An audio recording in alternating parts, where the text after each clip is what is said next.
स्वागत है आपका मैकेनिकल एजुकेशनल फोरम में। आशा है आप सभी बहुत अच्छे होंगे। तो आज हम लॉ ऑफ पॉलीगॉन की बात करेंगे। कंपोजिशन ऑफ फोर्स मेथड का ये टॉपिक है ना। इस चैप्टर में हमने law of parallelogram, law of triangle की पहले ही बात कर चुके हैं। अगर आपने वो वीडियो नहीं देखा है तो जाकर उसको देखिए। अगर समझ ना आए तो फिर से हमें कमेंट करिए, फिर से कोशिश करेंगे कि आपको हम किस तरह से समझा सकें, है ना। तो लॉ ऑफ पॉलीगॉन क्या है, इसकी बात हम आज करेंगे। तो लॉ ऑफ पॉलीगॉन कुछ भी नहीं है, ये भी एक मेथड है आपका पैरेललोग्राम और ट्रायंगल की तरह रिजल्टेंट को फाइंड आउट करने का। ठीक है ना।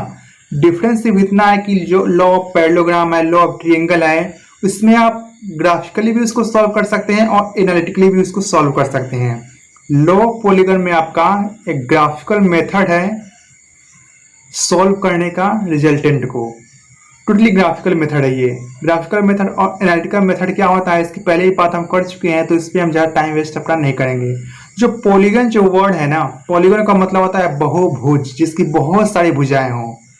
ठीक उसी तरह अगर कोई फोर्स है, कॉन्करेंट फोर्स है अगर कोई, और किसी पॉइंट पर लग रहा है, मान लेते हैं वो बहुत सारा है, 2 से अधिक, है ना। 2 या 2 से अधिक हो सकता है, 2, 4, 6, 8, 10 कुछ भी हो सकता है नंबर उसका। तो इस पॉलीगन मेथड को यूज करके आप उसका रिजल्टेंट निकाल सकते हैं, चाहे कितना भी फोर्स हो।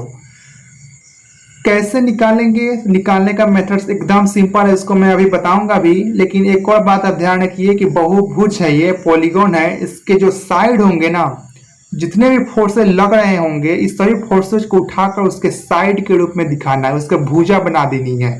इस सभी फोर्सेज को उठाकर उस पॉलीगन की भुजा बना देनी है, और जब भुजा बन जाए तो वो पॉलीगन बन जाएगा, और उस पॉलीगन से हम रिजल्टेंट को निकाल लेंगे।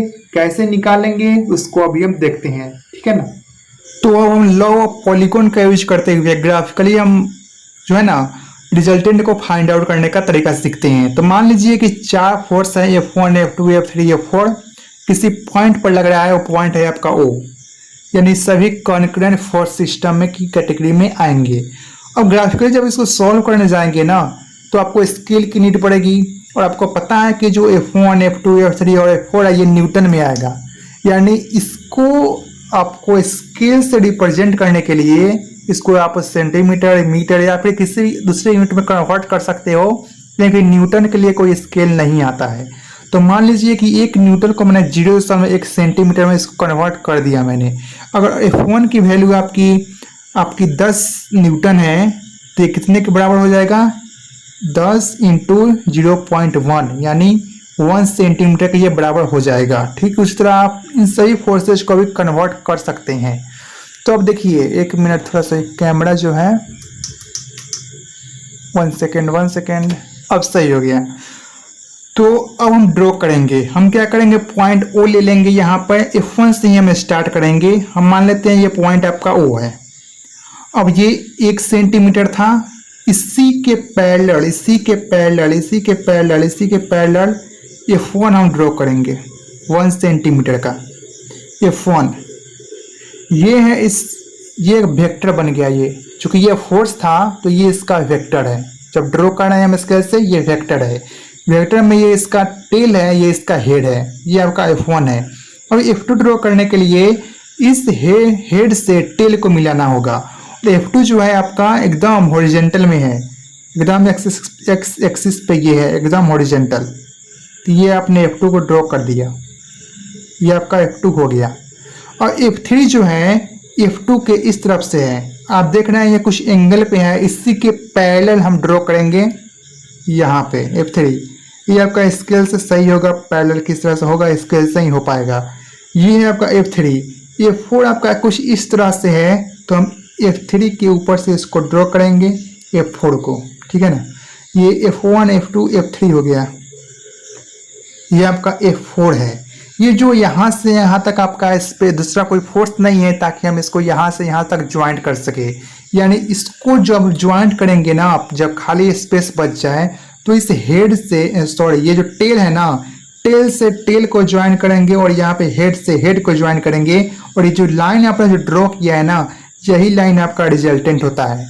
स्केल से अब यहाँ से यहाँ तक माप लीजिए, मान लीजिए कुछ सेंटीमीटर में आएगा, फिर उस सेंटीमीटर को यहाँ से आप उसको न्यूटन में कन्वर्ट करेंगे, आपका रिजल्टेंट का मैग्नीट्यूड पता पड़ जाएगा। एक चीज आपको ध्यान रखनी है की पॉइंट के रूप में कि अगर यहाँ से यहाँ तक अभी तो स्पेस आ गया, यहाँ स्पेस खाली था, इस पॉलीगॉन को कंप्लीट पूरा करने के लिए हम इसको एक लाइन ड्रॉ करना पड़ा। ये लाइन आपका रिजल्टेंट था।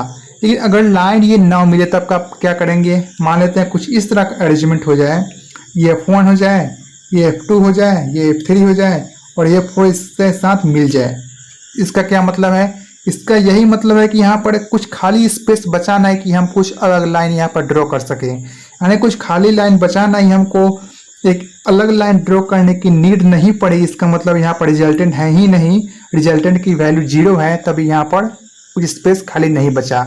यहाँ पर रिजल्टेंट की वैल्यू कुछ आएगी, 0 नहीं होगी, यानी स्पेस बचा। हमें एक लाइन चाहिए, हमने लाइन ड्रॉ की और लाइन के मैग्नीट्यूड हमने चेक किया, कन्वर्ट करके उसको न्यूटन में, उसकी कुछ वैल्यू आई, कुछ भी वैल्यू आई और वही आपका रिजल्टेंट है। यहाँ पर वैल्यू नहीं आ रही, इसका मतलब रिजल्टेंट की वैल्यू 0 आ रही है। ये आपका लॉ ऑफ पॉलीगॉन।